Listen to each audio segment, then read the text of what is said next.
दोपहर के वक्त बिजली गुल हो गई थी। अप्रैल की सख्त गर्मी से बदन तप रहा था। 7 साल बाद दूसरी बार भी बेटी की पैदाइश की खबर सुनकर वो आंखें बंद किए बेचैन लेटा था। जिस्म से ज़्यादा उसका दिल दहक रहा था। पूरे जिस्म में अलग ही आग लगी थी। अचानक अपने जिस्म पर एक फरहत बख्श ठंडक का एहसास हुआ। ठंडक से उसे अच्छा लग रहा था। उसने अपनी आंखें खोलकर देखा तो उसकी 7 साल की लड़की सामने खड़ी थी।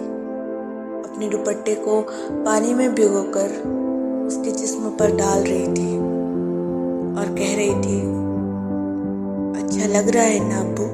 वो बच्ची बार बार पानी में दुपट्टा भिगो कर जिस्म पर डालती रहती। बच्ची की ये हरकत देखकर आंखों से निकलते गरम गरम आंसू दुपट्टे को मज़ीद गर्म कर रहे थे। इस छोटे से अफसाने से ये मालूम होता है कि बेटी के दिल में अपने वालिदैन और अपने भाई बहन के लिए बचपन से ही मोहब्बत होती है।